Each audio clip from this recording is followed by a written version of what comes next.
influencer, actor, musician, and live across SoCal, this is LA Live News Tonight on Fox 11 Plus. Incompetence is one thing, but it's very different to mix incompetence and now you've got somebody who is actively lying to the people that she has sworn to serve. Point blank, are you reconsidering your decision? I'm certainly thinking about it. Now at 8, billionaire developer Rick Caruso once again considering running for the mayor of Los Angeles against current mayor Karen Bass. The bombshell report making him rethink the decision. Good evening. You're watching LA Live News Tonight. I'm Susan Hirosuna. Thanks for joining us. I'm Christine Devine. Marla Tejas has the night off. Fallout tonight following an LA Times article alleging Mayor Bass ordered the Palisades Fire After Action report to be watered down. Two sources tell the LA Times the mayor privately warned the report could expose the city to legal liability and push to soften or remove findings critical of the fire department. The Times reports those changes downplayed failure. The controversy has fueled accusations of a cover-up. Concerns of the altered report were addressed by Chief Jaime Moore last month during the LA Board of Fire Commissioners meeting. Safety conducted a comprehensive review and committed to specific measurable improvements. As many of you are aware, it is now clear that multiple drafts were edited to soften language and reduce explicit criticism of department leadership in that final report. This editing occurred prior to my appointment as fire chief, and I can assure you that nothing of this sort will ever again happen while I am fire chief. Mayor Bass has rejected the claims. Part of a statement her office sent to Fox 11 says, Mayor Bass has been unequivocal for months. She reviewed an early draft of the report and only asked the LAFD to make sure it was accurate on issues like weather and budget. She and her staff made no changes to the drafts. There is absolutely no reason why she would request those details be altered or erased when she herself has been critical of the response to the fire, full stop. That report tonight is bringing a former Los Angeles mayoral contender back out into the open. Billionaire developer Rick Caruso, he's been openly critical of Mayor Bass and her response to the January wildfires since day one. He recently shut down speculation he was going to run for mayor of Los Angeles again, but Fox 11's Matthew Seedorf met with him earlier today to talk about the report and asked if he's changed his mind about his future in politics. Does this make you regret your decision of not running for office? It makes me very concerned about the future of LA. I'll put it that way. So it's weighing heavily on me, yes. That could be open to interpretation. I'll leave it to others to interpret, but it's weighing heavily on me because I love this city. So just a point blank, are you reconsidering your decision? I'm certainly thinking about it. I still have to get through the concerns I have of a campaign and the family and whatnot. But we're going to gather tonight, we're going to have a conversation, and we're going to talk about it. Was it this article today that really kind of made you reconsider? Yeah. Because incompetence is one thing, but it's very different to mix incompetence and now you've got somebody who is actively lying to the people that she has sworn to serve. Caruso previously ran for LA City mayor back in 2022, but lost to current mayor Karen Bass. We're going to have more from that interview coming up right here at 9.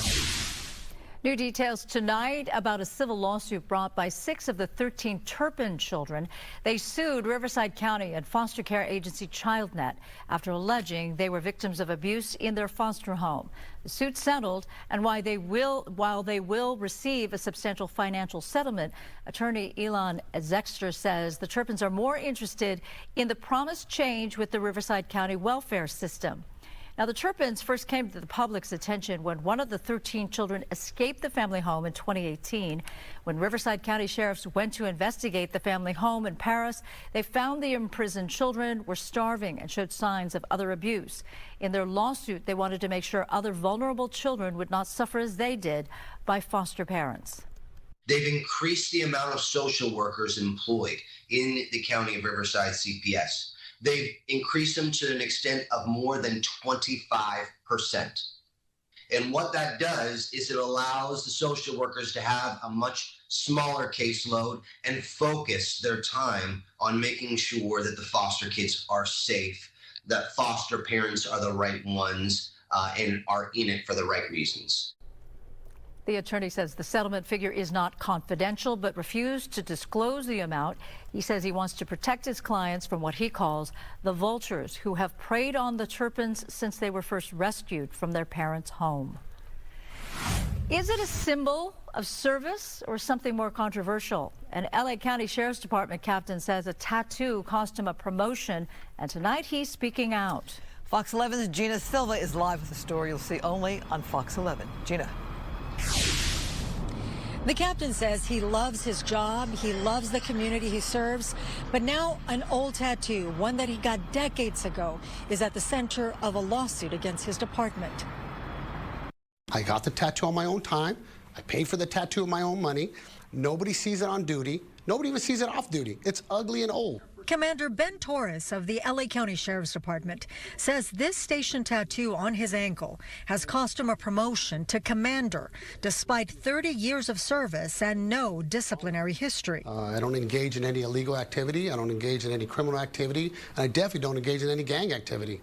But the tattoo he's referring to has been associated in past reports to deputy cliques inside the Sheriff's Department.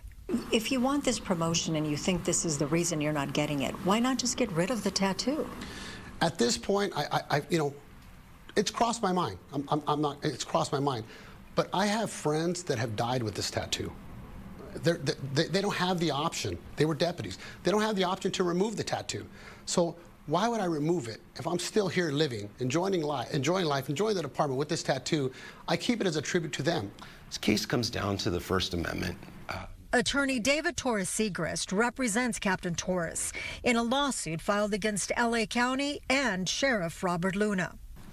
We get that the sheriff ran on a platform of eradicating deputy gangs, but that policy has elements to it. It's not a tattoo in and of itself. There has to be some criminal misconduct, some violation of constitutional rights of the public. None of those things are present with respect to Ben. The LA County Sheriff's Department issued a statement that they've implemented a revised promotional process for captains and above to address department-related tattoos, something that was never done before, and set clear expectations for all personnel, from recruits to executives. They go on to say, in addition to these measures, a cultural shift is underway, with discussions about this issue occurring at all levels within the department, recognizing its potential to lead to adverse consequences. I don't keep it to upset anybody on the department. That's not my goal. My 30 years on the department, I feel I'm stuck at this position because of this tattoo that means absolutely nothing to anybody else but me. Captain Torres says his tattoo is similar to unit tattoos in the military, including the Marines who have their own tattoos. And he says it is not a gang-affiliated tattoo, and it's a symbol of service. Now, this case is going to trial in March. I'll send it back to you guys in the studio. So, Gina, I'm thinking back to how far we go back with the discussion about deputy gangs and that allegation. And to have this angle is kind of a different angle of the story we've been covering for a long time. Absolutely. You know, I talked to him about the tattoo, and as you heard me ask, like, why not just get rid of it? And especially if there's some sort of a connection to an alleged deputy gang. And he said in his entire 30 years, he has never met anyone who was in a gang in the department. He doesn't know about any of that. He insists that the tattoos are just, you know, buddies in the department who want to get a tattoo. It's a station tattoo. And in fact, tonight, a retired LASD sheriff deputy sent me a message, and he said what this is all about is called trauma bonding. And he refers it as that, as something like, you know, you guys have gone through so much at the station, you know, we're going to all have something similar. And that's how they describe it. Again, we've all heard all of the reports that there are deputy gangs in there, but to this day, no one has actually been indicted or arrested for anything like that. So he's totally disavowing the idea that there is such a thing as a deputy gang. Yes, in his experience, he says he's never met anyone who is in a gang. He says the people that had the same tattoo that he had are just getting station tattoos, as in like the military, the Marines. They all have similar tattoos that all get in one specific group, and that's what he says that is. Understood. Okay. Thank you, Gina. An Inglewood mother is outraged after a daycare worker threw a shoe at her autistic 5-year-old daughter.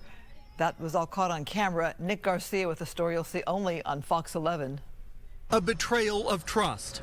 An employee of Destiny Development Center in Inglewood, trusted to care for children, doing the opposite. Watch this classroom footage from January 16th. You see the 5-year-old dressed in orange to the right of your screen. Now pay close attention to the woman in the light-colored sweater.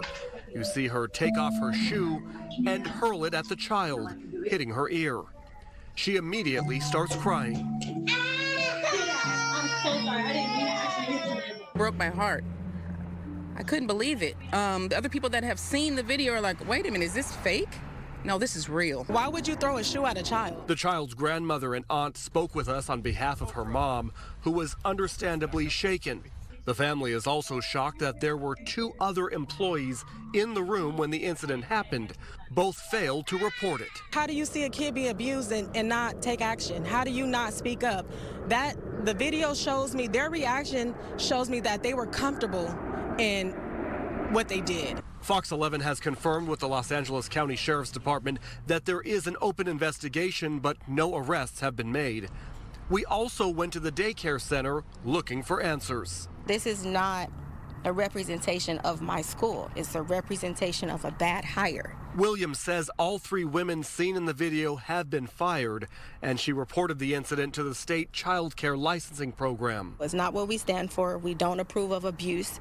I've been doing this for too long. I have a heart for kids. I love what I do. I love children. The family says they want charges to be brought against the 3 women in hopes they'll never be allowed to work with children again. People send their children to daycares and to schools thinking that our children are safe, that they'll be protected, they'll be loved, they'll be treated with kindness. In this video, that did not display that at all. Nick Garcia, Fox 11 News. Still ahead at 8, the family of a former NFL player speaking tonight with Fox 11 about his murder in a homeless encampment. That emotional interview next. What's a major step towards safety on one of California's most dangerous roads? The multi-million-dollar upgrade on PCH ahead. In the weather today, sunny and almost 90 degrees. Tomorrow is going to look and feel different as we begin to see our next change that'll continue right on into the weekend. I'll have more on that forecast coming up.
it's devastating just to know that there's people losing their lives to somebody who has no heart. A murder victim's son speaking out after learning his father may have fallen victim to a serial killer. The coroner's office says 3 other people were also killed in homeless encampments, their deaths eerily similar to that of Kevin Johnson, a former NFL player. Johnson's son spoke first to Fox 11's Laura Diaz. He was a people person, and more so for me and my brother, he loved us to the end. The end came for Kevin Johnson in a violent, cruel, and unfair way. Johnson, the former NFL linebacker, suffered blunt force trauma and stab wounds at the Willowbrook homeless encampment 2 weeks ago where he'd been living. It was a staggering fall from the heady days of playing professional football for the Eagles, where he was known as Big Kev. January 21st, his son had the painful task of identifying his dad's remains. Just from seeing my dad laying down, I know my dad. I knew his back. And I knew it was him. So it was very devastating. Wednesday, we spoke to the thoughtful 27-year-old son about the loss of his dad in the family home in Carson. The family is still grappling with the extraordinary loss and how he died. Brandon says his dad had emotional difficulties and had been homeless for just 6 months. He saw him all the time. Investigators say Johnson is among 4 unhoused people who have been killed in the same area in the last 4 months. Detectives are trying to figure out if these brutal crimes are connected and if it's the work of one vicious assailant. All suffered blunt force trauma. Brandon eerily recalls his dad telling him about a body being discovered at the homeless site just weeks before his dad was murdered. It was around December. He was just saying somebody was brutally beat and wrapped up with a blanket, but he kind of cut it off. He didn't really want to talk too much about it because he didn't want me to worry about him and his safety. And what if it turns out to be one killer stalking the homeless? It's saddening just to know that this person is out here doing these things and he's still walking the streets. My dad wasn't just some homeless man. He was a person. He was a human being. And people go through things that they may be battling within that they won't want to share with everybody, but that doesn't take away from the person that he was. I just wanted the people to know that my dad was awesome. Brandon says when investigators do locate his father's killer, he intends to be in court every single day, faithful to the end. In Carson, Laura Diaz, Fox 11 News. LAUSD students walking out of class and onto the streets of downtown LA earlier today to protest ICE enforcement in the city. While that was happening, Catholics were en masse calling for peace and prayer amid the protests. Fox 11's Christina Gonzalez has the story. That has lured us from your side. A Mass for Peace at the Cathedral of Our Lady of Angels in downtown Los Angeles. Archbishop Jose Gomez asking for prayers for immigrants, but also for law enforcement. We ask the Lord to take away the spirit of confrontation and give us a spirit of cooperation. To asking God to help us in this challenging moment, and especially giving us the gift of peace. At the same time, the Archbishop was asking for peace at the cathedral right here, a few blocks away. You can see all these students marching and rallying. Students from different high schools marching on downtown LA streets. The view from Skyfox, a large crowd. With the exception of some people spray painting on walls, the group marched on peacefully. As long as we're keeping it peaceful, I myself am not religious, but we're all here together because this is important. I just came from the cathedral where the Archbishop was saying there's a call for peace. We need to be peaceful and pray. What say you? I think we need to follow the same example that people have done in history, like the civil rights movement, and fight on the streets. It's the only way that we can protect our communities. I think all of the people that are protesting because they love their brothers and sisters who are suffering as a consequence of the immigration raids. For those Catholics who may support the deportations, I think everybody is willing to address this issue. But there are better ways to do it. There should be a good, solid immigration reform. So that's my hope. I think but it should be doing in a peaceful way. In downtown Los Angeles, I'm Christina Gonzalez, Fox 11 News. Coming up, 3 dogs found desperate and alone on a mountain in Santa Clarita. That is Angela's special rescue with one of our photographers in on the action. Next.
Weather is sponsored by My Home Sold. All right, taking a live look out at that beautiful valley there. It was a hot day. It felt like summer today. It's still warm out there tonight. Is it now? I haven't been outside of this window. I just stroll Did you? next door for a little dinner break. All right, Chief Meteorologist Adam Kruger is here to tell us more. Yeah, I haven't been outside in like 7 hours or so, but back then it was, I would say, annoyingly warm out there. I mean, it was, you know, for any time of year, it was feeling kind of hot, but especially for winter. Cooling off, of course, naturally as we get into the dark hours now, but the hottest temperatures of the week are behind us and really for the foreseeable future. So we're going to see a little shift towards some cooler temperatures coming up, bigger shift towards cooler temperatures next week. That's something I'll talk about here in the next few minutes. But let's look back at today. It almost got to 90. Downtown hit 89. The normal is 68, so you do the math, and that's 21 degrees above normal for this time of year. Almost a record, which is 91. And many other spots got into the upper 80s, and some even hit 90 degrees today. Again, hottest temps of the week are behind us now, but the reason why we're so warm, one, we have high pressure overhead and kind of a dome of warm air. And then we also have the Santa Ana winds, which is the offshore wind. Those are going to continue to be a little gusty in some spots into tomorrow. This low down here, by the way, is going to nudge in here the next couple of days, and that will help bring our temperatures down. So we'll start seeing those changes already tomorrow. But wind advisories continue through tomorrow morning until noon for these areas in this kind of light brown color. Winds out of the northeast will average 20 to 30, but could gust at times as high as 30 to 50 miles per hour. Also, it's going to look quite a bit different tomorrow. Futurecast as we go into tomorrow midday afternoon. Look at the clouds filling in. So it turns mostly cloudy by tomorrow afternoon. And it's even possible over, I'd say, a few of the mountains that there might be 1 or 2 showers showing up tomorrow as well. So things are certainly changing there. As far as our temperatures, overall, it's cooling about 10 degrees compared to today. Now, for winter, this is still warmer than normal. Around 80 degrees for inland areas or upper 70s, and then near the coast it'll be a little bit cooler, but still just in general it's going to be a warm day, just not as warm as it's been tomorrow. Then we go into Friday. These are the high temperatures now, so this is going to be quite a bit different and a little closer to normal with low 70s for many spots near the coast, more like upper 60s. All right, let's talk about how these highs and lows are going to move around. You remember I talked about it earlier. We got that high overhead right now, the offshore Santa Ana wind blowing. That'll change. We get this low that'll move in here for Friday and Saturday, which cools us off a little bit. But notice how this low is kind of detached from the colder air up here. So it's not really grabbing a hold of that cooler air and bringing it down our way. It's just that we're shifting away from high, shifting towards low, so a little cooler because of that. Now, as we go into next week, we've got a deeper trough of low pressure here. This one is grabbing a hold of some of that cooler air to the north, and that's going to make a bigger impact on our temperatures. So look what the highs are doing here. This is for LA, Inland Orange County. Again, tomorrow it's warm, but not as warm.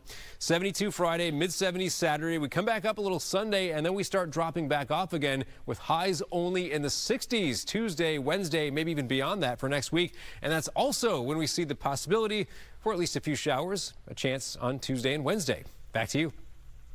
All right, still ahead, measles cases spreading across the nation. The case is also confirmed here in L.A. We speak about it with a doctor about transmission, symptoms, and whether you should be concerned. Plus, at LASD. Tonight, live, Santa Clarita, bittersweet night here at the Cube, celebrating the championship of the Lady Flyers hockey team, but also remembering the tragic accident while the team was out playing for that title. Stand by for more news.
Live across SoCal, this is LA Live News Tonight on Fox 11 Plus. New tonight, the Santa Clarita Lady Flyers come home after tragedy and triumph. The hockey team were involved in a deadly crash that took the life of one of their parents. Still, the girls chose to play through their grief, and now they are bringing home a trophy. Let's go live to Fox 11's Ed Lascos in Valencia with their update. Ed? And Christine, the celebration's still on here inside the Cube, as they call it, the big ice rink, celebrating this championship, but also remembering the cost of that championship, the tragic accident that claimed the life of the father of one of the key players on the team, but still the team deciding to go ahead, to play, and they win the championship. Let's get to it. To the video we go first. The good news in all of this, there come the champions back home from Colorado after winning the Western Girls Hockey Championship.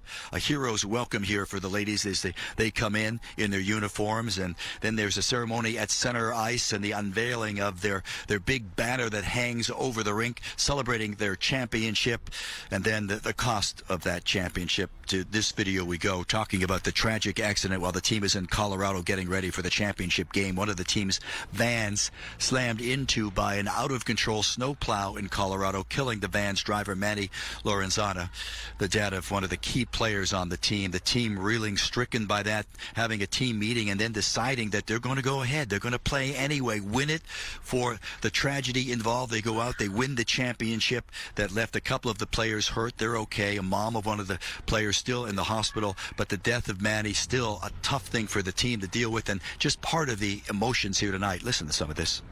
As we honor a moment of silence for a hockey dad of all hockey dads, Manuel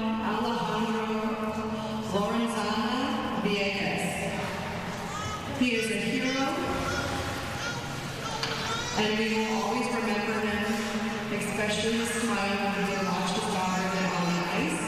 And Manny Lorenzana was an incredible father who was sitting there to watch his daughter play the sport she loved. He was also a talented artist in the tattoo industry, but no matter where life took him, his favorite place was always watching his daughter on the ice. Now live, the coach and so many others saying that Manny really lived just to see the joy of his girl on the ice skating. Brody, she was here tonight leading the team, as she did in that championship game, scoring the first goal on the famed Bumblebee line, as they call it. So an emotional night here in many ways, ladies. But the championship stands, as we're talking about. Also, the mom of one of the players also hurt in that crash. She is still in the ICU in a Denver hospital recovering from the injuries in that crash. But through this tragedy comes the championship, and really mixed emotions here tonight at the Cube.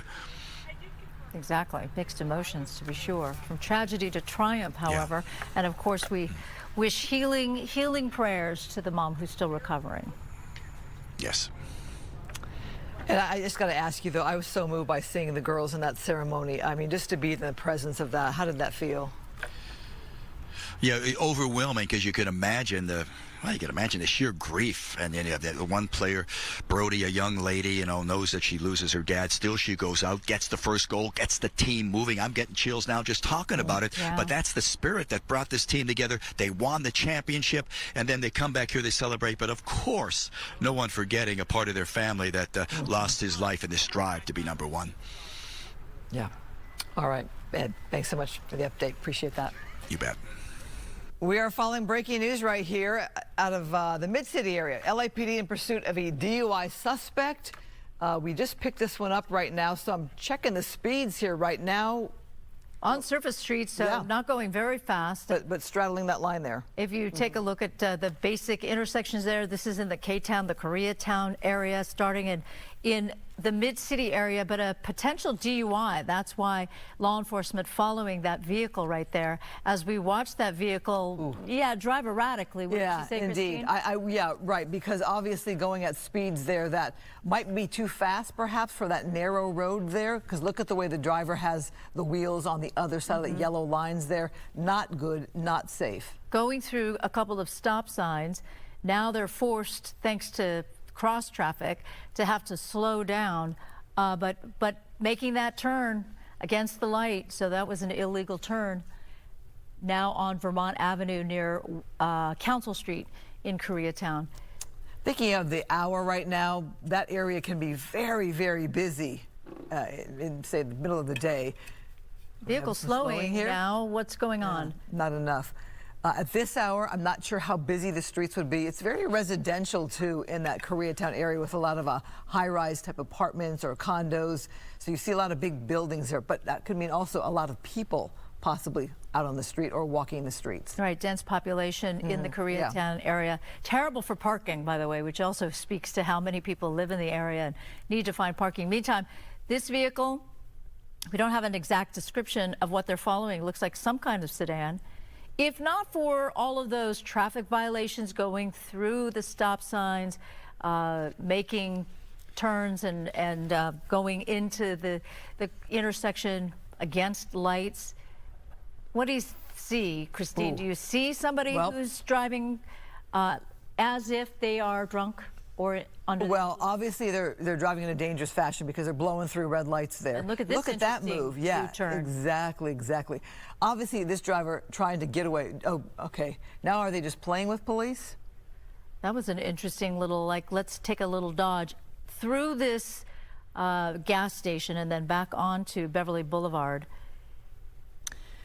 This driver obviously not making any signs that he or she is willing to pull over. Susan, I don't think we've heard if there's anybody else in the vehicle with that driver. It's hard to, I didn't see anybody, but yeah, it's hard to say from this perspective. But yeah, going around any stop traffic, not really paying a lot of attention to what could potentially be coming in the cross section.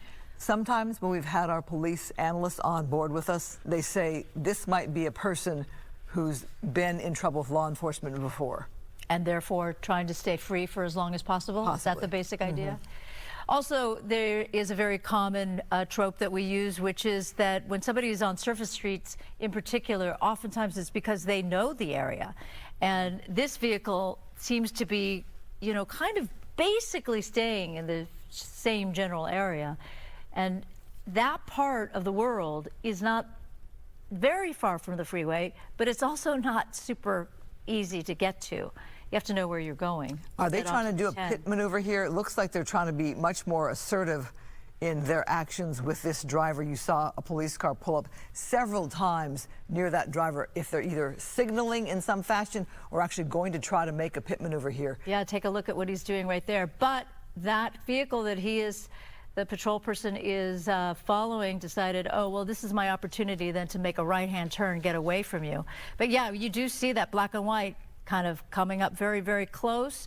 They have to make, you know, quick decisions on when it would be appropriate because they don't want to put anybody in danger. They want to make sure that there are no pedestrians around because if that car loses control, ideally they pit it one corner, and so the car will spin.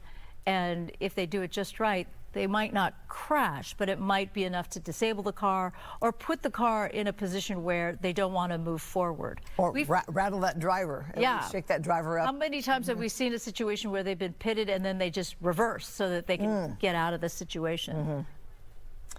Let's get some expertise from our police specialist, Tim Lynn. Tim, this is a dangerous one just in the way the driver is driving and kind of ignoring the signs and the street markings. And are they trying to pit maneuver this car? You know, at one point when I first saw this, Christina, it looked like they were trying to get up to look in the vehicle because they were so far ahead. You know, because normally they just get to that fender right on the edge. You don't have to get much of the car to get it to go around. But to me, that one vehicle looked like he tried to go up and take a look inside to see what was in there. But the erratic driving back and forth and crossing over lanes and the lines and starting and stopping, got a pedestrian out there with a camera. I mean, that's your standard pursuit here. Yeah, trying to get that little clickbait for your social media. But also, too, when they start circling areas like this, you start bringing people out of their houses and into the street to watch it go by. And then the problem is that just causes more problems for the law enforcement because now they have to deal with innocent people being in the way. And then if this person's coming along and doesn't see the person out there with their camera, you can run over. But you see he's driving at times blacked out and with no headlights on. It's hard to see people in those dark residential streets. But as you were mentioning about the pit maneuver, yeah, just get up on them on that edge of the rear fender, and then take them on around. Normally, when a car spins around and goes backwards, it has an automatic system in the computer that will shut the engine down, and you have to go through a reset process to get it back on. But unfortunately, that doesn't look like that's going to happen here. Getting up in a driveway now. Whoa. Yeah, you just went into a parking lot. That's interesting. That doesn't seem very... boxed in? Yeah, you're going to be... Oh, door open.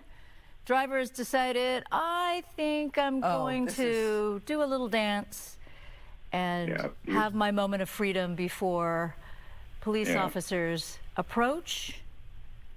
Well, hopefully they get up there quick enough before this person gets back in the car and drives away. And if they don't cooperate, then they're going to probably end up meeting the less lethal or a taser. But at this point, it looks like they're trying to give her commands. Does look like a female to me. Yeah, it looks like a female to me as well. Commands to come back, and right now not cooperating. At one point, there you go. She knows the drill.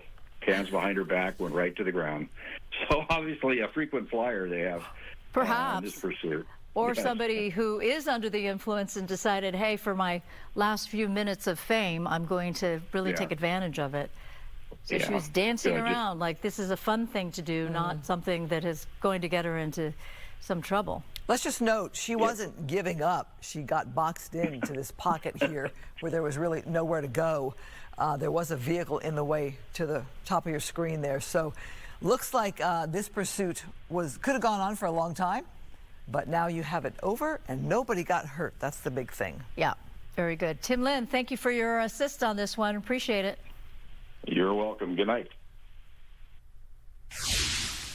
Caltrans putting in place a new multi-million-dollar traffic light system to keep drivers on PCH safe. City leaders say the project will save lives on the road and also in emergencies like evacuations.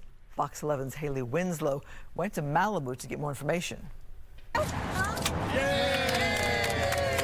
A major milestone for Malibu, a safer PCH. On the same morning, another life lost when this car went over the side. It's one of several crashes along the coastal road Wednesday alone, and one of 4,000 traffic collisions on PCH in Malibu over the past decade. Speeding and improper turns are the most common contributing factors, and excessive speed is the most cited violation on PCH year after year. This ribbon cutting celebrates Pacific Coast Highway, one of California's most iconic drives, now outfitted with a high-tech safety upgrade, a $19 million traffic signal synchronization project, linking 12 traffic lights from Topanga Canyon Boulevard to John Tyler Drive into what city leaders call a smart corridor. The system allows Caltrans to adjust signal timing in real time, easing congestion, regulating speeds, and improving safety. Film producer Michael Shane has been one of the project's strongest advocates after losing his 13-year-old daughter Emily in 2010. Said, yes, we're cutting ribbons, but you know, the next person, like the person that lost their lives on Malibu Canyon today, just before the event, they're not going to be comforted by the fact that we've cut ribbons and we've set this all up. They're comforted by the fact that they got in a car and they came home. When you lose your loved one, your life changes. Just Monday night, another pedestrian, a 31-year-old man, was killed on PCH near Paradise Cove. And in 2023, 4 Pepperdine seniors were killed by the driver of a BMW, who investigators say was going nearly 60 miles over the speed limit. City leaders say this safety project will undoubtedly save lives and help in emergencies by adjusting traffic signals for faster evacuations. This achievement didn't happen by accident. It's a result of thoughtful planning, technical expertise, a persistent collaboration that began nearly and actually over a decade ago. It's part of a broader push to make Malibu's Main Street safer, which also includes increased law enforcement patrols and plans for automated speed safety cameras, new pedestrian crossings, and traffic calming projects. A big step forward, years in the making. In Malibu, Haley Winslow, Fox 11 News. Talk health. Tonight, measles cases growing across the nation. LA County just confirmed its 3rd case, forcing exposure warnings for local restaurants, LAX, even Disneyland in Orange County.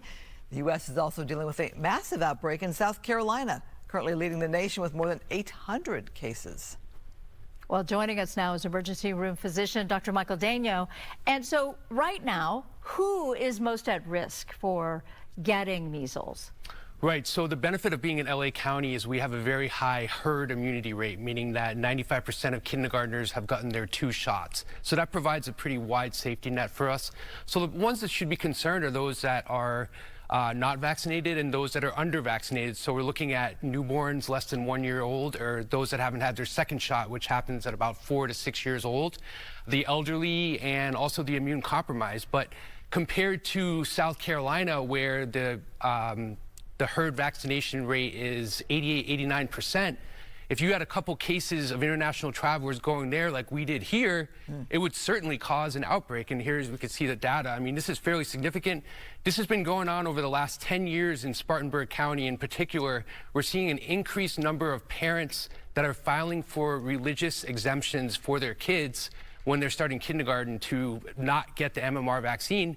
And now we're ending up with this 88, 89% vaccine rate. And so when it falls below 95% and you have a couple cases, you're gonna see an outbreak. But I really don't expect to see an outbreak here because of these cases, but to the individual, the baby, the newborn that's not eligible until they're 1 year old, yeah, certainly they could be exposed. So it's a 2 vaccine, it's 1-2? 2 vaccine at 1 year, and then the second one at around 4 to 6 years. And it's effective. You are all on board with that. So the first shot gives you 93% protection, lifeline, against for the whole lifetime against measles infection. The second dose brings you to 97%. And that's critical because about 5% of people don't respond well to the first one, so you need that 97%. And so when you have a population that 95% of us have gotten 2 doses that bring us to the 97% individual protection rate, you're not going to have an outbreak. So I'm thinking, because I'm like, did I have that? Did I get the measles vaccine? Well, you're saying it's a lifetime, right? You'll never need another shot. Okay, all right. Wasn't there a time when, I mean, this was a long time ago, maybe pre-vaccine, when parents would go, oh, look, so-and-so, Johnny has the measles, let's put him in a room, because they wanted the exposure in order to get them to the place where they would be in the future immune. Yeah, I think that was chicken pox. Oh, darn. But okay. that brings up a good point, because you talk about how contagious measles is, just to give people an understanding. So one person that has measles can spread it during the course of their contagiousness to between 12 and 18 other unvaccinated people. To put that in perspective, flu, it's about 1 to 2. And then COVID, like the original strain, the rate is about 2 to 3. So it just shows you how much more contagious measles is. And, you know, it's not just a simple, you know, rash and upper respiratory infection. I mean, kids can get very sick with viral pneumonia, encephalitis, which is brain swelling, severe dehydration. So the symptoms that, you know, we always tell parents to watch out for is it starts with a runny nose, red eyes, cough, very high fever. So you're looking at fever over 104. So it doesn't look necessarily like the pictures we just saw right away. You're like, oh. That's the telltale measles rash. That's not a guarantee. It usually happens several days after the initial symptoms. But if you see that rash, I mean, it's a pretty telltale sign. And it usually starts in the forehead and then goes down. And so we always tell parents, you know, if you're concerned that your under-vaccinated child has measles, the number one thing you need to do when you call your local ER, just give us a heads up that you're coming in, because we need to prepare like a isolation room, and we need to call public health. Don't just show up. It's not a good idea, because especially the ERs are so busy these days with flu. So we want you to call ahead. We can prepare an isolation room and then call the county. And it always surprises me when we make these reports, like, okay, there was a restaurant in Sherman Oaks and there was 1 case of measles. But if you dined there between 11:30 and 1:30, you may have been exposed. It's that transmissible?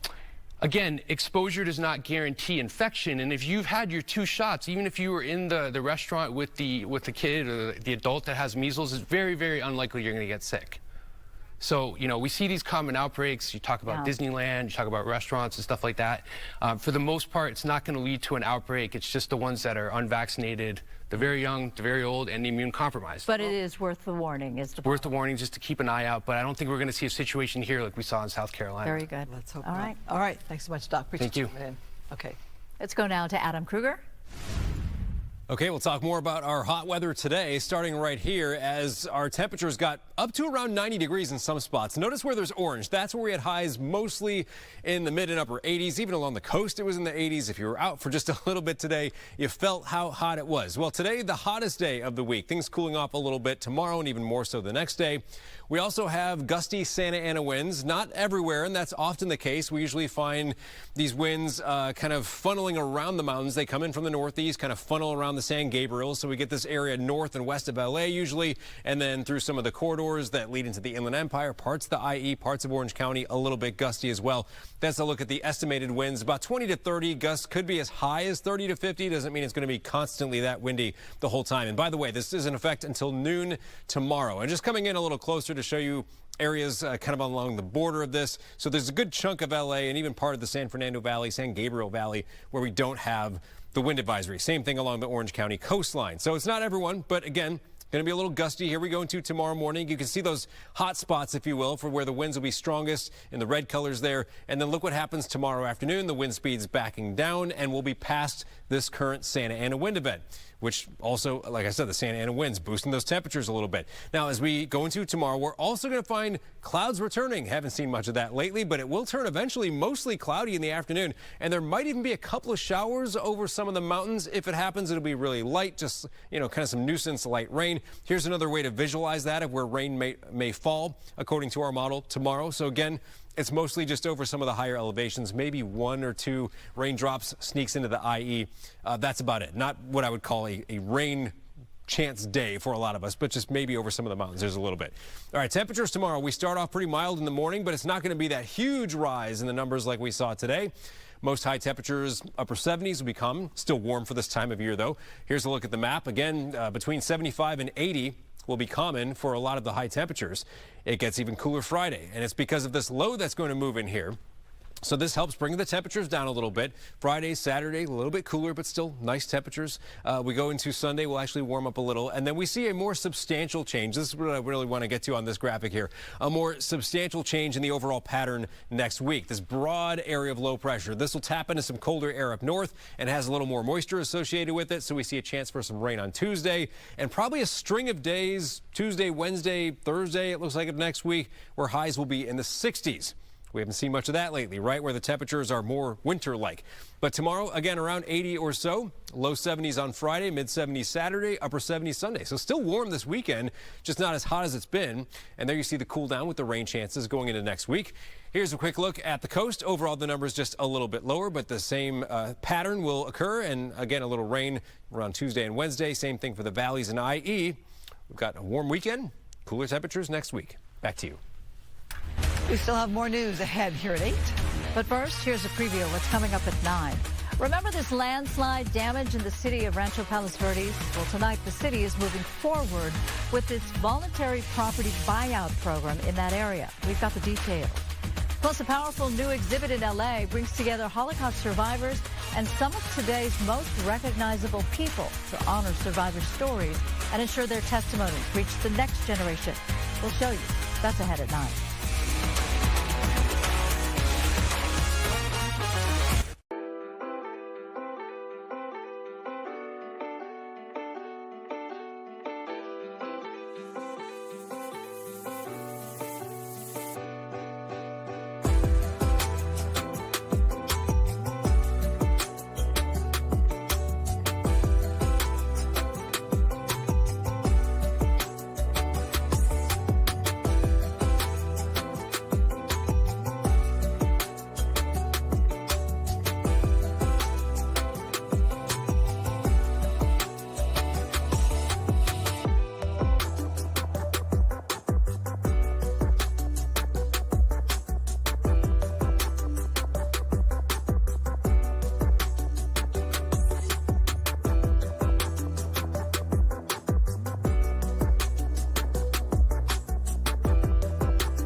The Super Bowl is this weekend. Do I have to tell you that? Who do you think will win the big game, the Seahawks or the Patriots? Well, if you can't decide, we've got a spider that's willing to do that for you.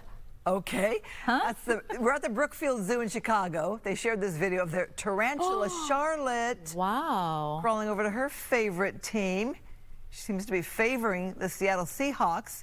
This is a bit ironic. The zoo says spiders are definitely no fans of birds in the wild. Charlotte's accuracy in Super Bowl picks is actually 100%. What? Well, she started last year. Oh. And picked another group of birds that you go. Let's see if the predictions hold up. Don't go anywhere. We're not done yet. LA Live News Tonight begins now.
Live across SoCal, this is LA Live News Tonight on Fox 11 Plus. Your children will not rest until we are together again. Now at 9, a desperate plea. Today's show anchor Savannah Guthrie and her siblings speaking out tonight as their mother remains missing in Arizona. What they're saying about ransom notes and the emotional message they're sending to her captors. Controversy casting a shadow over the 2028 LA Olympics. We'll tell you why some top officials demanding the resignation of Chairman Casey Wasserman. And we're live from the coast to the Inland Valley. Chief Meteorologist Adam Kruger with a preview of what's on the horizon. Well, tomorrow is going to look different with clouds moving in. It's going to feel different as temperatures drop about 10 degrees, and we're just getting started on a cool down. Friday, Saturday, even cooler than this. I'll have all those details coming up. Susan. Good evening to you. You're watching LA Live News Tonight. I'm Susan Hirosuna, here tonight for Marla Tejas.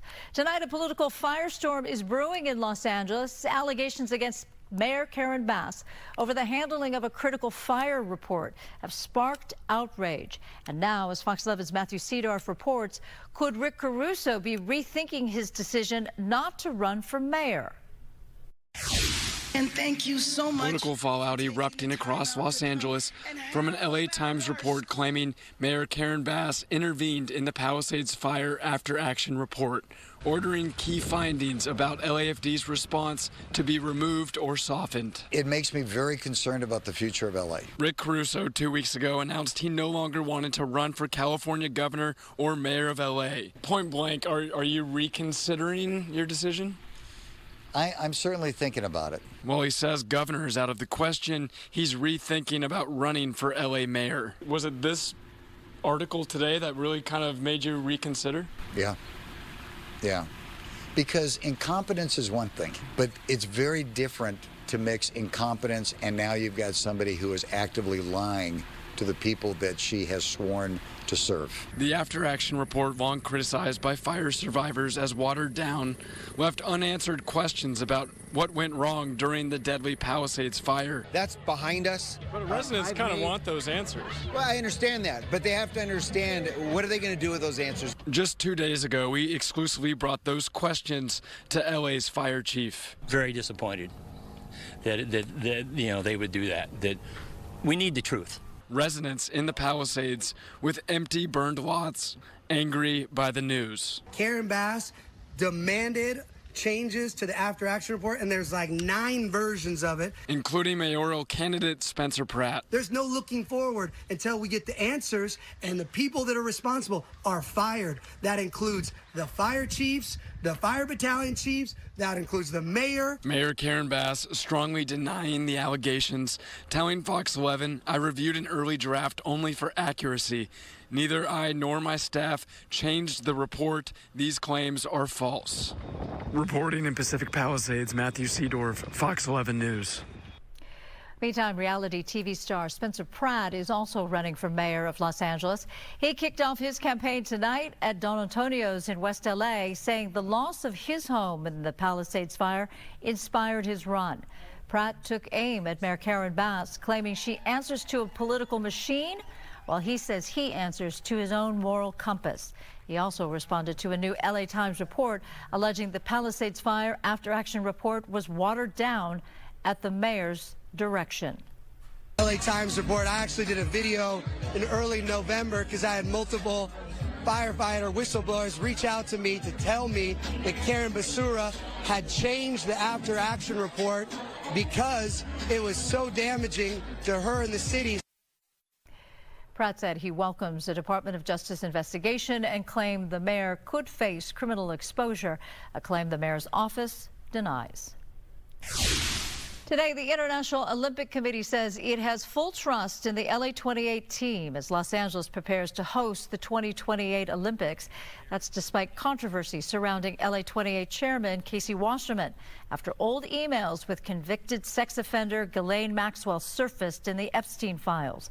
Released Friday, but some top LA officials are now calling for his resignation, saying it distracts from the games. Wasserman, currently in Italy, expressed regret over the 20-year-old emails. All right, looking live out at the valley there from Mount Wilson. We're going to check in with Chief Meteorologist Adam Kruger. It was too hot today for February, for early February. Come on now. I mean, I didn't really enjoy it. I was out for a little while today. It was a bit too much. Temperatures got close to 90 or actually up to 90 in several locations today. But this was the peak of our heat. We're going to bring it down a little to a bit more comfortable level the next few days. Kind of funny, though, that we're kind of complaining about the heat, right? When, we talked about so much about how the Northeast, for example, dealing with those really cold temperatures. Okay, as we look at our local wind advisory map, though, we've got a wind advisory that continues into noon tomorrow as we have these offshore winds, Santa Ana winds, gusty in some spots, and that's a big part of the reason why it's so warm. So we're going to see those winds start to taper off tomorrow, and we're also going to find clouds flying in here tomorrow afternoon as we advance Futurecast here. Let me see if I can get it to go because I'm hitting the button. All right, now it's going. We've got a lot of cloud cover that's going to show up tomorrow afternoon, so it turns mostly cloudy. We lose the Santa Ana winds. Both those things bring the temperatures down a little bit, and you'll notice a little bit of green over the mountains where a couple of showers can't be ruled out tomorrow. Not that we're going to see widespread rain or anything like that, but again, just where the winds are kind of upsloping up the mountains, there might be a few showers there. As far as our temperatures tomorrow, not as warm as today, but still warm for this time of year. It's going to be about 10 degrees cooler than today, though. In the morning, kind of mild. We'll go 61 at 8 o'clock. And then by noon, we're in the upper 70s, kind of holding there through early afternoon. That's for L.A., kind of downtown area. Around the rest of the region, again, it's still on the warm side, just not the heat we saw today. Many areas topping out between about 75 and 80. We'll talk more about our long-term changes and cooler for Friday and Saturday coming up in a little bit. Susan? Very good. Thank you. The Supreme Court upholds California's new election map, rejecting GOP claims of racial gerrymandering. The map, approved by voters last November, is expected to add 5 Democratic-leaning districts. Republicans, backed by Donald Trump, argued the map unfairly favored Latino voters, but the court dismissed the appeal without dissent. California officials say the redistricting was a partisan response to similar efforts in Texas. Governor Newsom posted to X, Donald Trump said he was entitled to 5 more congressional seats in Texas. He started this redistricting war. He lost, and he'll lose again in November. Meantime, President Trump is stirring debate tonight over federalizing elections. He suggested Republicans take control in 15 Democrat-led areas and nationalize the process, citing concerns about fraud. His press secretary later clarified he was referencing the SAVE Act, which mandates voter ID. But hours later, Trump doubled down, questioning why states, not the federal government, run elections. The president believes in the United States Constitution. However, he believes there has obviously been a lot of fraud and irregularities. If a state can't run an election, I think the people behind me should do something about it. Because, you know, if you think about it, a state is an agent for the federal government in elections. Trump's comments are sparking bipartisan concerns about election interference and the balance of power between states and the federal government. California leaders are pushing back, arguing it would violate the Constitution. State officials, including Attorney General Rob Bonta and Secretary of State Shirley Weber, say they're ready to fight any federal overreach in court. LAUSD students walking out of class and onto the streets of downtown LA earlier today to protest ICE enforcement in the city. While that was happening, Catholics were en masse calling for peace and prayer amid the protests. Fox 11's Christina Gonzalez has the story. God has lured us from your sight. A mass for peace at the Cathedral of Our Lady of Angels in downtown Los Angeles. Archbishop Jose Gomez asking for prayers for immigrants, but also for law enforcement. We ask the Lord to take away the spirit of confrontation and give us a spirit of cooperation. To asking God to help us in this challenging moment, and especially giving us the gift of peace. At the same time, the Archbishop was asking for peace at the cathedral right here, a few blocks away. You can see all these students marching and rallying. Students from different high schools marching on downtown LA streets. The view from Skyfox, a large crowd. With the exception of some people spray painting on walls, the group marched on peacefully. As long as we're keeping it peaceful, I myself am not religious, but we're all here together because this is important. I just came from the cathedral where the Archbishop was saying there's a call for peace. We need to be peaceful and pray. What say you? I think we need to follow the same example that people have done in history, like the civil rights movement, and fight on the streets. It's the only way that we can protect our communities. I think all of the people that are protesting because they love their brothers and sisters who are suffering as a consequence of the immigration raids. For those Catholics who may support the deportations, I think everybody is willing to address this issue. But there are better ways to do it. There should be a good, solid immigration reform. So that's my hope, and I think but it should be doing in a peaceful way. In downtown Los Angeles, I'm Christina Gonzalez, Fox 11 News. A development tonight at the tragic case of 13-year-old Celeste Rivas found dead in the trunk of a Tesla. Coming up, we'll tell you what a close friend of R&B singer David Burke revealed or refused to reveal on the grand jury stand. And a family's anguish. Savannah Guthrie and her siblings speak out as their mother remains missing in Arizona. What they're revealing about ransom notes and their powerful message to those holding her. Ahead at 9:30. Plus, chilling new details. A former NFL player found dead. Now his son breaking his silence as investigators reveal the cause could be connected to a possible serial killer targeting homeless encampments.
To testify today. How did everything go in there? There's a new development in the investigation into the death of 13-year-old Celeste Rivas, whose body was found in the trunk of a Tesla owned by R&B singer David Burke. Well, today, Burke's close friend Neil Langston testified before a grand jury in Los Angeles, but declined to comment afterwards. Investigators reportedly consider Burke a suspect. Well, today we spoke to a TMZ producer about the significance of his friend's testimony. Is in court for about 40 minutes, which isn't a really long time because this prosecutor has really been, during these grand jury hearings, has really been drilling people down. And it's been a long, they've been in there for hours. He was only there for 40 minutes. We don't know what he said, but just the fact that he's now finally getting in front of this grand jury is obviously a huge development. Neil Langston was arrested late last month in Montana after authorities say he failed to appear as a witness in this homicide investigation. It's devastating just to know that there's people losing their lives to somebody who has no heart. Tonight, a murder victim's son speaking out after learning his father may have fallen victim to a serial killer. The coroner's office says 3 other people were also killed in homeless encampments. Their deaths eerily similar to that of Kevin Johnson, a former NFL player. Johnson's son spoke first to Fox 11's Laura Diaz. He was a people person, and more so for me and my brother. Like, he loved us to the end. The end came for Kevin Johnson in a violent, cruel, and unfair way. Johnson, the former NFL linebacker, suffered blunt force trauma and stab wounds at the Willowbrook homeless encampment 2 weeks ago where he'd been living.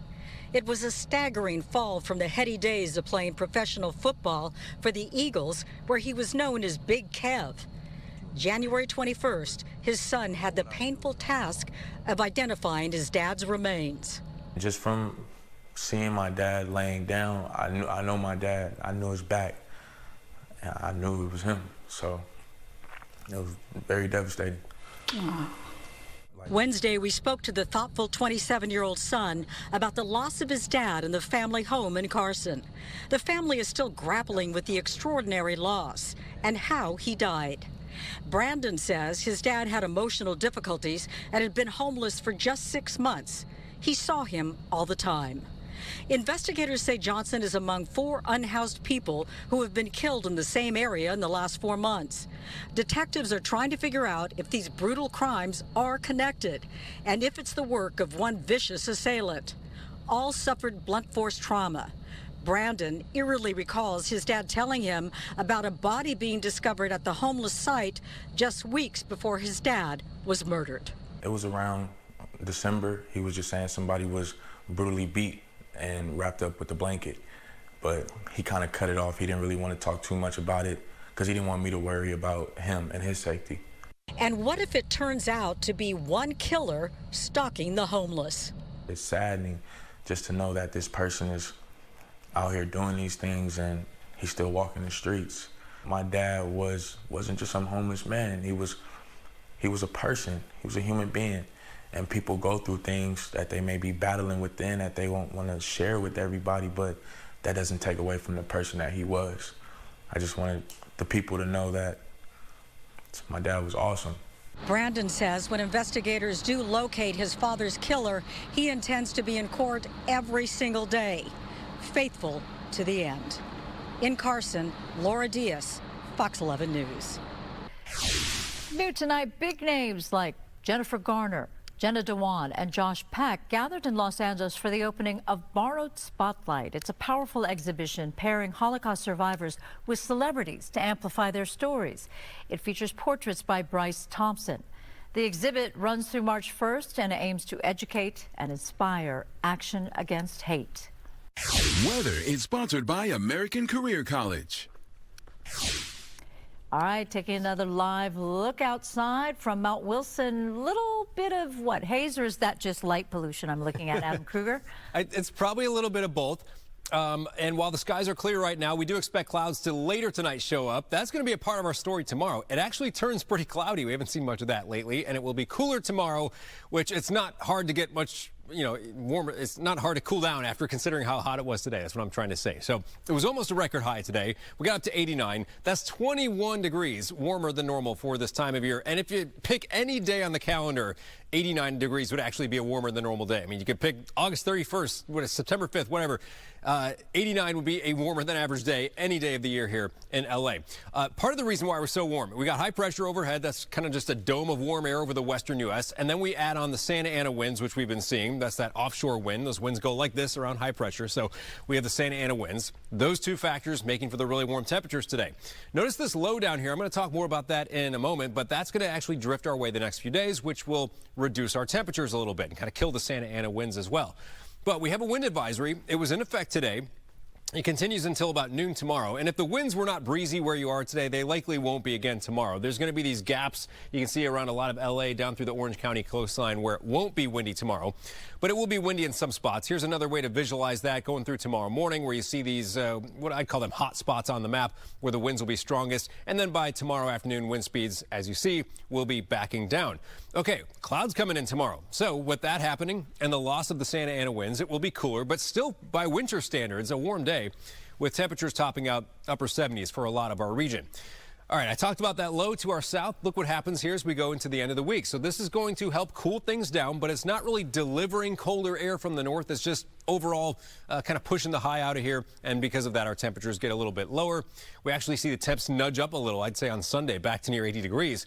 And then next week, there's more of a broad trough of low pressure here. This will drag down some cooler air with it, and that's when we see a more substantial drop in temperatures. And also, look at this.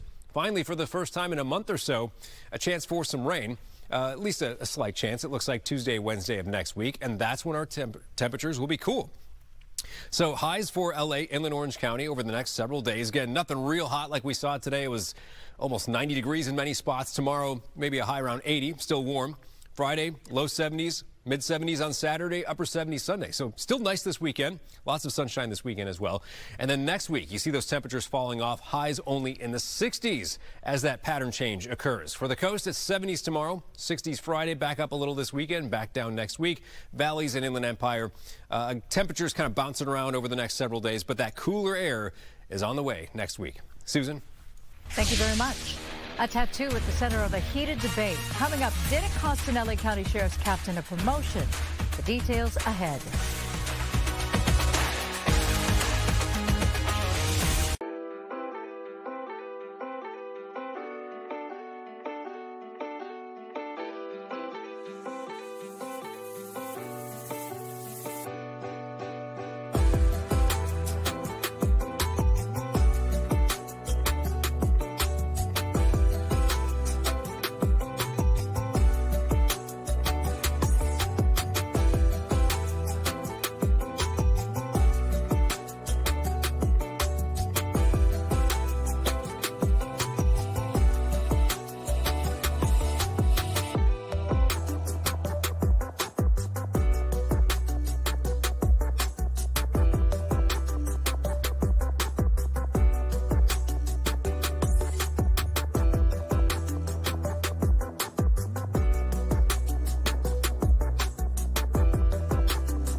Developing tonight, LA City Council member Curran Price fainted during a Black History Month event at City Hall today.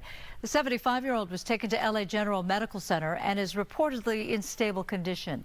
A spokesperson for Price says he felt faint after speaking at the event and is now recovering with his family by his side. This comes just 1 week after a judge ruled that a corruption case against Price will move forward to trial. USC officially names Byung-Soo Kim as its 13th president after serving as interim leader for 7 months. A former federal prosecutor and general counsel, Kim implemented significant budget cuts, including over 1,000 layoffs, while addressing challenges like artificial intelligence and federal pressures. USC's board praised him as a next-generation leader, ready to guide the university through transformative times. New at 9, the city of Rancho Palos Verdes is moving forward with its voluntary property buyout program in the Landslide area. $42 million in FEMA funding is expected soon to acquire 22 homes. Additional funding of $10.1 million has also been secured for 5 more properties. Meantime, Palos Verdes Drive South will close overnight from February 11th to the 13th for a groundwater study aimed at slowing the slide.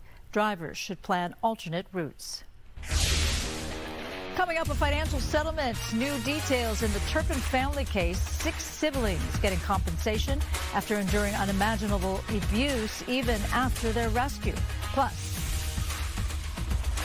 tonight, live, Santa Clarita celebrating the return of the champions, the Lady Flyers, the hockey team, the girls hockey team back, but also remembering the sad cost of that championship.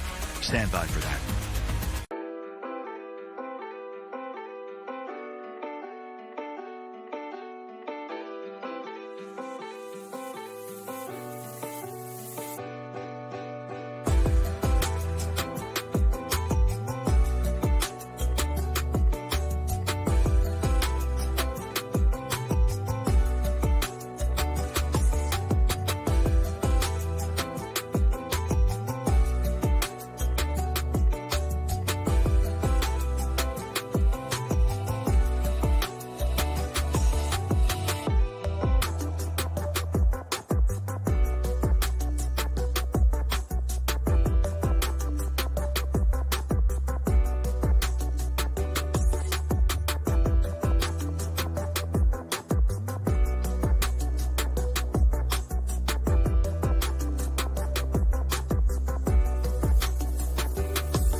Across SoCal, this is LA Live News Tonight on Fox 11 Plus. New tonight, the Santa Clarita Lady Flyers are home after tragedy and then triumph. The hockey team involved last week in a deadly crash that took the life of one of their parents. The girls chose to play through their grief, and now they're bringing home a trophy. Let's go now live to Fox 11's Ed Lascos in Valencia with their story. And it's a good one when you get past the sorrow. Ed?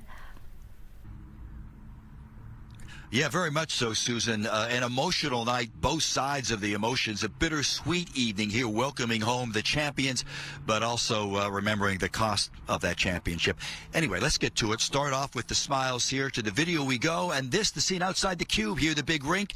And here come the champions, the Santa Clarita Lady Flyers, coming in their first appearance after winning that big championship, the Western Girls Hockey Championship in Colorado over the weekend. Lots of cheers. They go in on the rink. There's a special ceremony there, and then the dedication of the banner celebrating their championship that is hung high here over the rink itself. Very special night of celebrating, and then the cost of that celebration.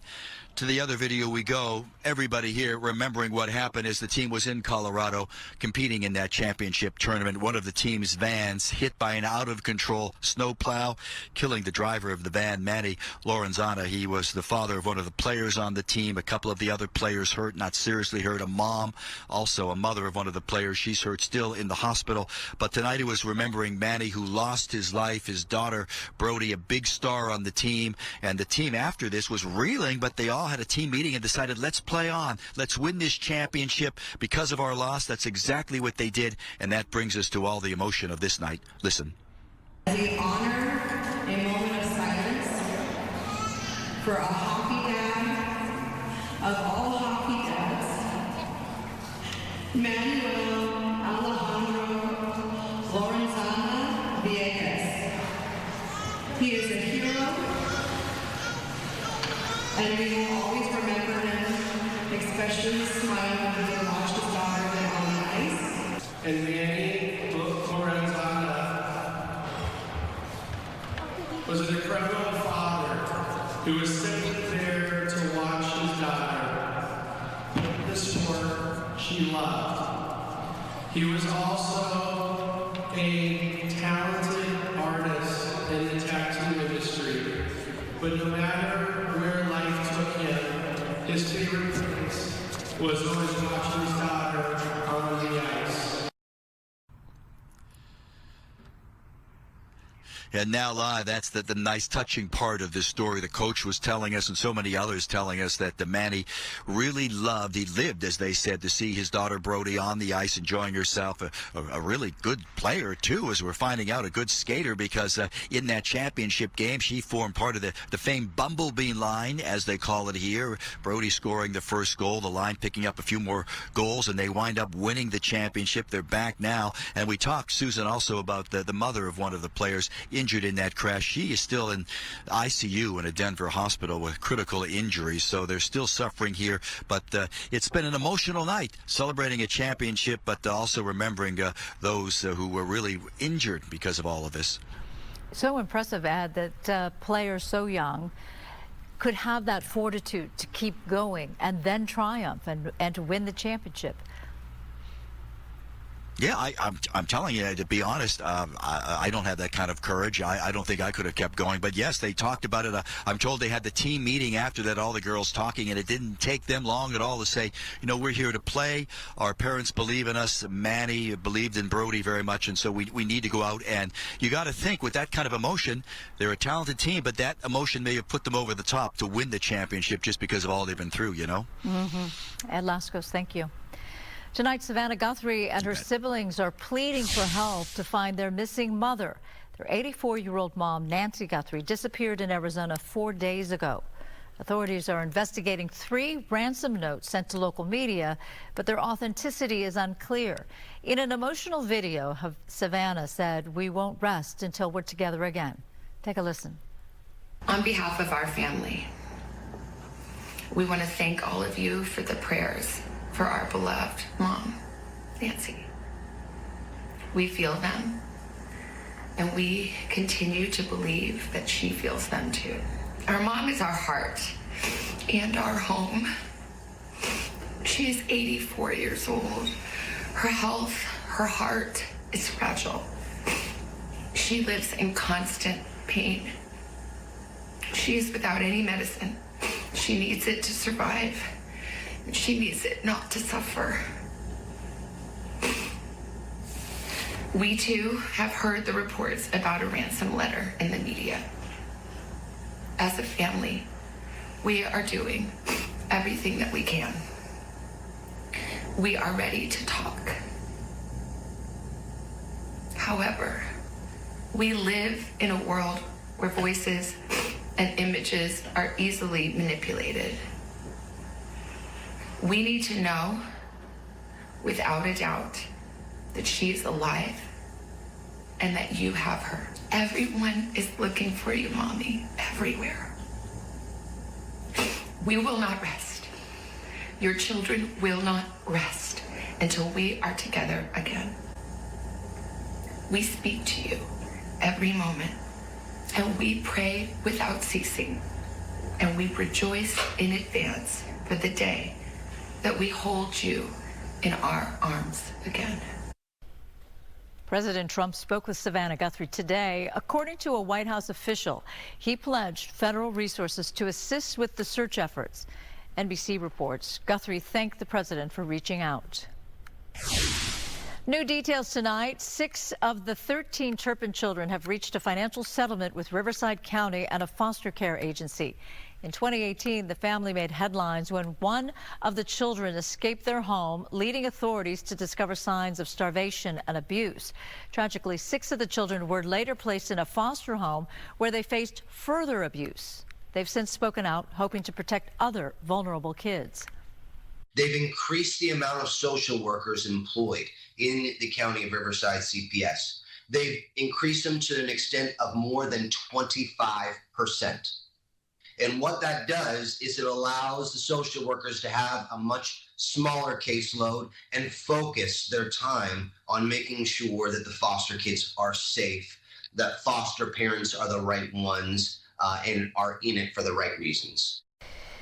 That is one of 2 attorneys that represented the 6 Turpin children. He says the settlement amount for the siblings is substantial, but he won't reveal the figure. He explains this decision is to shield his clients from those he describes as vultures who have taken advantage of them since their rescue. Is it a symbol of service or something more controversial? An LA County Sheriff's Department captain says a tattoo cost him a promotion, and tonight he's speaking out. Fox 11's Gina Silva has a story you'll see only on Fox 11. The captain says he loves his job and the community he serves, but an old tattoo, one that he got decades ago, is now at the center of a lawsuit against his department. I got the tattoo on my own time. I paid for the tattoo with my own money. Nobody sees it on duty. Nobody even sees it off duty. It's ugly and old. Commander Ben Torres of the LA County Sheriff's Department says this station tattoo on his ankle has cost him a promotion to commander, despite 30 years of service and no disciplinary history. I don't engage in any illegal activity. I don't engage in any criminal activity. And I definitely don't engage in any gang activity. But the tattoo he's referring to has been associated in past reports to deputy cliques inside the Sheriff's Department. If you want this promotion and you think this is the reason you're not getting it, why not just get rid of the tattoo? At this point, it's crossed my mind. It's crossed my mind. But I have friends that have died with this tattoo. They don't have the option. They were deputies. They don't have the option to remove the tattoo. So why would I remove it if I'm still here living, enjoying life, enjoying the department with this tattoo? I keep it as a tribute to them. This case comes down to the First Amendment. Attorney David Torres Segrist represents Captain Torres in a lawsuit filed against LA County and Sheriff Robert Luna. We get that the sheriff ran on a platform of eradicating deputy gangs, but that policy has elements to it. It's not a tattoo in and of itself. There has to be some criminal misconduct, some violation of constitutional rights of the public. None of those things are present with respect to Ben. The LA County Sheriff's Department issued a statement that they've implemented a revised promotional process for captains and above to address department-related tattoos, something that was never done before, and set clear expectations for all personnel, from recruits to executives.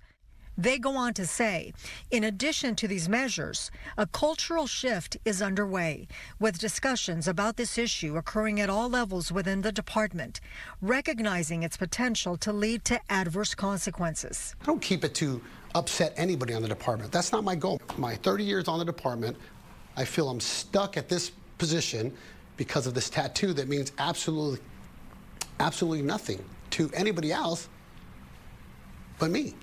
Captain Torres says his tattoo is similar to unit tattoos worn in the military, including the Marines. He says it is not affiliated with any gangs. This case is expected to go to trial in March. I'm Gina Silva, Fox 11 News. A big name resignation could shake up the 2028 Olympics in L.A. And what does the district attorney think about ICE enforcement? Nathan Hawkman joins us next with his take. Plus, 2 TV stars roll up their sleeves to help feed thousands in Los Angeles, but that's not all. How a family recipe tied to the Alaska gold rush is now fighting food insecurity. After sunshine and near record high temperatures today, clouds roll in tomorrow. It'll be cooler. Still warm for winter, though. That cooling trend continues right on into the weekend, though. I'll have that forecast coming up. Thanks so much.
Well, by now you recognize the Los Angeles County District Attorney, Nathan Hawkman, and he joins us now for a regular segment with Fox 11. And we're eager to hear his view on a wide range of topics, from ICE enforcement to the calls for Casey Wasserman to step down from LA 28. So welcome to you, DA. Great to be back. Thank you. Okay, so a lot of what people want to know, specific to the way ICE agents have been operating in LA County. Do you have any jurisdiction if there's any alleged misconduct by agents? So a DA's office has jurisdiction on any violations of state law by anyone from ICE, any law enforcement officer, anybody who actually is in this county. However, with respect to ICE in particular, or any federal agent that is executing their duty on duty, there are certain additional legal considerations that come in beyond just the facts. With, for instance, if it were to be an ICE that was committing a state law violation, they have what's called supremacy immunity. That actually goes and applies. It says that if they're on duty doing their job within the scope of that job, they get that immunity on top of it. Also, because they're federal agents, they can actually, if we brought that case in state court, they could immediately remove it to federal court and have a completely different judge and jury system evaluate the action. So that is a jurisdictional issue, that's a legal issue, But in all cases where ICE is in any situation where they are potentially violating the law, we certainly can investigate those type of actions. But you're saying it's pretty limited, or could be limited, or just taken out of your hands altogether. Again, and that's actually correct. That there are certain So, for example, like the face mask thing, correct. There's been more than one effort to ban face masks. LAPD Chief Jim McDonnell has suggested that he would not enforce that. But enough people are going to say, there are these state laws. Why are we not enforcing them? So let's use face masks as an example. That's right now in the courts to determine whether or not the supremacy law, a law that basically says that unless Congress passes the face mask ordinance, it is not a federal law. And federal agents can rely on the federal law in deciding what's legal in executing their duties. So that particular issue is caught up in the courts. If the courts determine that we can enforce that, then we'll actually, in my office, we would prosecute any of the cases that law enforcement would bring us. Bottom line, simple way to look at it is federal law or federal agency actually supersedes all else. Correct. And in the usual situation, if a federal agent violated the law, you'd see the Department of Justice often step in and prosecute those cases. That has been done for decades. We don't know if it'll be done right now, but that is the traditional way that federal agents who violate the law have been held accountable. All right, lots of people are talking today about LA 28's Casey Wasserman. There are now calls from city and county officials for him to step down. What is your take? So here's my take. My take, and let me start with victims of sexual abuse. We are prosecuting and have actually had recent press conferences across this entire county dealing with human sex trafficking. We're going after the traffickers. I call them traffickers, pimps, predators. We're going after the sex buyers. These are the exploiters. They call them the Johns. They're all committing felonies, and they're victimizing basically these young girls and young boys, the most vulnerable part of our population. These are often your runaways, the people who've aged out from the foster care system. People have been lured to Los Angeles by these pimps and predators on hopes of fame and fortune, then became drug addicted. Then they take their identity. They provide them their food, clothing, and shelter. It's basically modern day slavery. So we're going after the pimps and predators. We're going to go after the sex buyers, and we're going to get counseling services for these victims of the sex trafficking. Now, politicians have basically tried to cross-reference what's going on with Mr. Wasserman and Mr. Epstein into this entire world. And here's what I would say. You've got to look at the facts and the law, and we do it in every single situation. So where you have facts that shows that he, Mr. Wasserman, did not have a personal or professional relationship with Mr. Epstein. Apparently he was on his jet once as part of a Clinton Foundation trip on a humanitarian mission. And then where he has 23 years ago, some email exchanges with Miss Maxwell, flirtatious or otherwise, and then you're somehow saying that that equals a criminal violation, a sex trafficking violation. You're basically saying no. What I'm saying is that the politicians that want to come out on this, they're doing that for their own political interests. They want to look like we do at the facts and the law of every single case and arrive at a conclusion, so be it. They've not done that in this situation. And I've seen no evidence whatsoever that Mr. Wasserman has committed any type of criminal violation. New at 9, TV stars Patrick Duffy and Linda Pearl joined volunteers at St. Vincent's Meals on Wheels today. Together with Rouse Associates, they prepared and delivered 3,000 meals to homebound seniors and vulnerable neighbors in Los Angeles.